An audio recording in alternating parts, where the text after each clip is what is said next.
Ayo. Pull. Oh. Ya.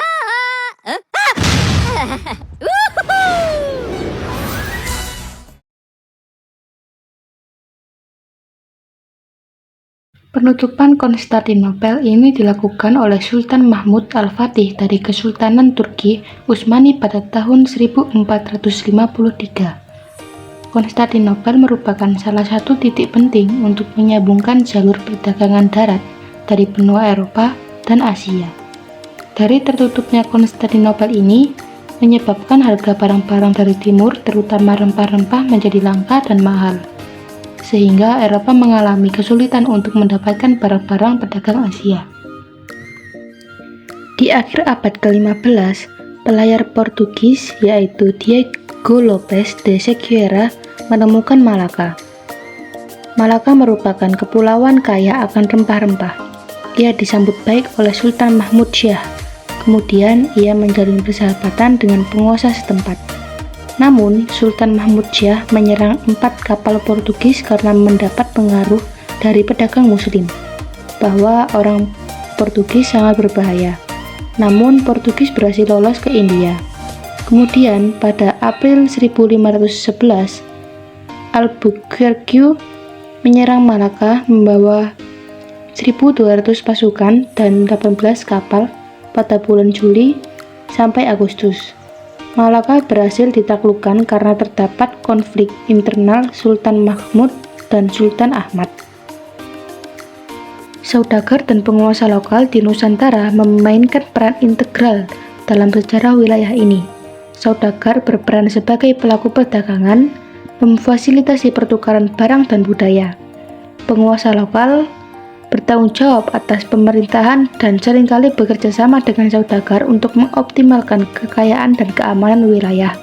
Kolaborasi antara keduanya menciptakan struktur sosial dan ekonomi yang beragam di Nusantara. Berikut adalah beberapa poin kunci mengenai materi tersebut. 1. Saudagar. Pada perdagangan maritim, saudagar Nusantara terkenal karena peran mereka dalam perdagangan maritim, menghubungkan wilayah-wilayah di Asia Tenggara. Pada komoditas unggulan, pertukaran komoditas seperti rempah-rempah, kopi, sutra, dan hasil bumi lainnya menjadi inti kegiatan perdagangan. Lalu yang kedua, penguasa lokal. Pada sistem pemerintahan, penguasa lokal memiliki peran dalam mendirikan dan menjaga sistem pemerintahan di wilayah mereka, seperti kerajaan atau kesultanan. Pada kerjasama dengan saudagar, penguasa lokal sering berkolaborasi dengan saudagar untuk meningkatkan kekayaan dan keamanan wilayah, membentuk kemitraan yang saling menguntungkan. Jadi, saudagar dan penguasa lokal saling melengkapi, menciptakan keseimbangan antara perdagangan dan pemerintahan di Nusantara. Perjanjian Tordesillas merupakan satu titik awal dari ekspansi bangsa Portugis dan Spanyol dalam melakukan penjelajahan dunia. Agar tidak terjadi perebutan wilayah yang sama, Paus Paulus Alexander VI membagi garis demarkasi pada tanggal 7 Juni 1494 di Tordesillas, wilayah di barat Laut Spanyol. Dapat perjanjian Tordesillas membuat pelaut Portugis berlayar ke timur, mengitari pantai barat Afrika, dan Spanyol berlayar ke barat melewati Amerika. Perjanjian Saragossa merupakan kelanjutan dari persaingan antara Portugis dan Spanyol. Pada tahun 1511, Portugis berhasil menemukan Maluku. Tahun 1512, Portugis bersekutu dengan Ternate. Ternyata dari arah Filipina, Spanyol berhasil juga menemukan Maluku dan segera bersekutu dengan Tidore pada tahun 1521. Kedua negara barat ini memanfaatkan perselisihan antara kerajaan lokal untuk berebut pengaruh dan monopoli perdagangan di Maluku. Akhirnya, pada tanggal 22 April 1529, ditandatangani perjanjian di Saragossa yang menyebabkan Spanyol angkat kaki dari Maluku dan Portugis memonopoli perdagangan rempah di Maluku. Perlawanan pada periode sebelum abad ke-19. Yang pertama, perlawanan Kesultanan Mataram yang dipimpin oleh Sultan Agung. Penyebab perlawanan ini adalah Sultan Agung tidak mendapatkan bantuan VOC dalam penyerangan ke Surabaya. serta VOC menghalangi kapal perdagangan. Penyerangan pertama dilakukan pada tahun 1628 dan penyerangan kedua dilakukan pada tahun 1629. Namun perlawanan ini gagal karena terjadi wabah kolera dan malaria serta kadang pembekalan dibakar VOC. Yang kedua, perjuangan rakyat Banten dipimpin oleh Sultan Ageng Tirtayasa. Perlawanan ini disebabkan oleh VOC menggoyahkan politik Kesultanan Banten. Kemudian dilakukan perlawanan pada tahun 1558 sampai 1559. Sultan Banten bekerjasama dengan bangsa Inggris. Taman perlawanan ini gagal karena VOC melakukan politik adu domba.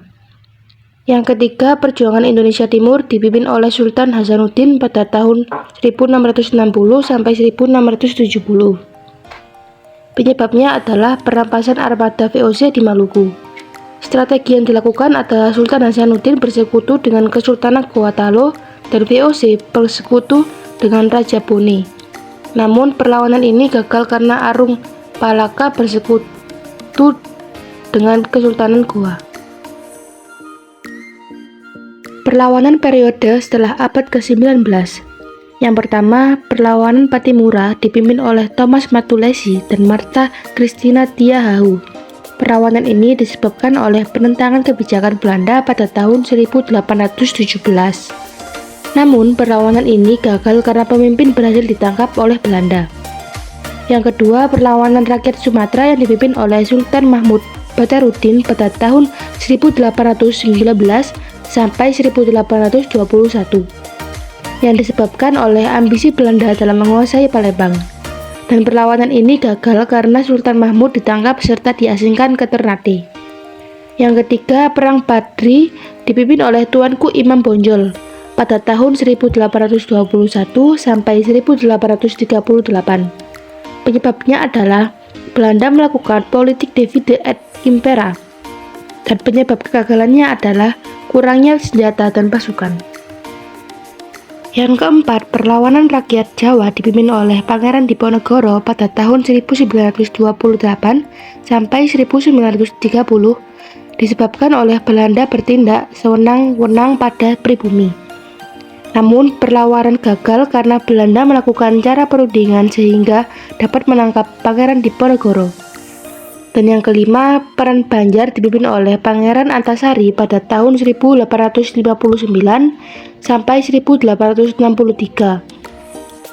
Perang ini disebabkan oleh monopoli perdagangan merugikan pribumi, dan penyebab kegagalannya adalah kurangnya senjata serta pasukan. Yang keenam, perlawanan rakyat Bali dipimpin oleh I Gusti Ketut Jelantik yang disebabkan oleh tindakan protes pada Belanda tahun 1902 sampai 1906.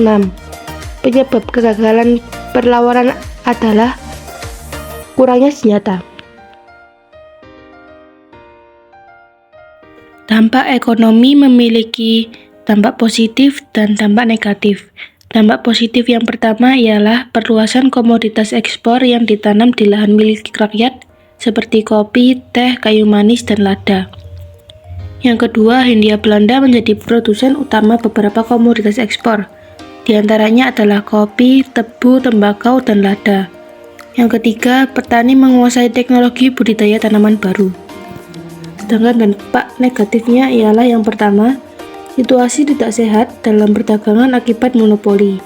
Yang kedua, perdagangan Nusantara mundur dari perdagangan internasional. Dan yang ketiga, menyerahkan wajib hasil bumi dan pemungutan pajak.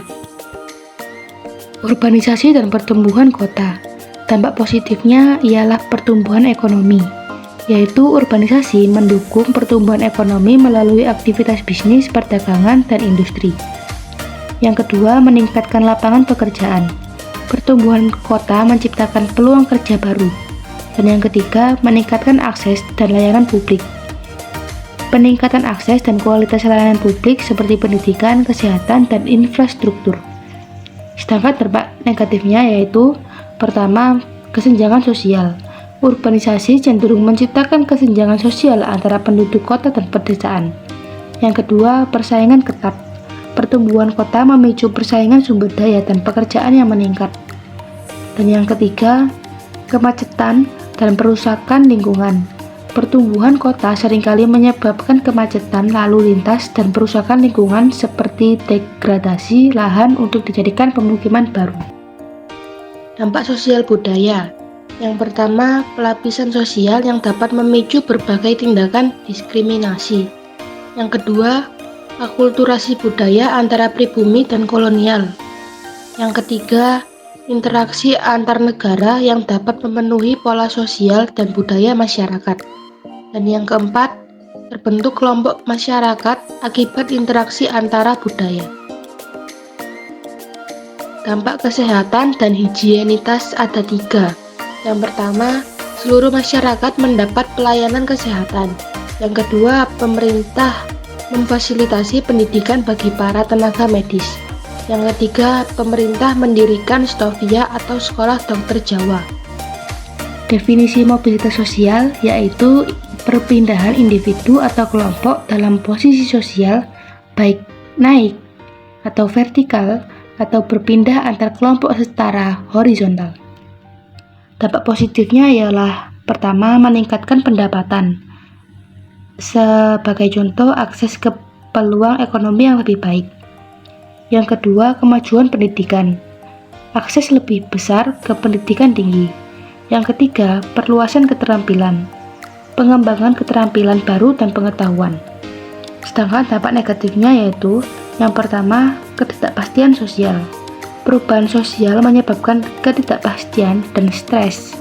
Yang kedua, ketidaksetaraan peluang. Mobilitas tidak merata menciptakan ketidaktaraan. Dan yang ketiga, frustasi sosial. Kesulitan beradaptasi dapat menyebabkan frustasi. Sentimen rasial. Sentimen rasial muncul pada masa penjajahan kolonial Belanda. Masalah rasisme ini sudah diatur melalui kebijakan yang dikeluarkan oleh pemerintahan Belanda. Mereka juga sengaja membedakan golongan berdasarkan ras. Pemerintahan Belanda membagi penduduk menjadi 3 golongan. Yang pertama, golongan Eropa sebagai golongan pertama atau tertinggi. Yang kedua, golongan timur asing yang terdiri dari orang-orang Cina, Arab, India, dan negara-negara lainnya di kelas kedua. Dan yang ketiga, pribumi sebagai kelas ketiga atau terendah. Dampak politik.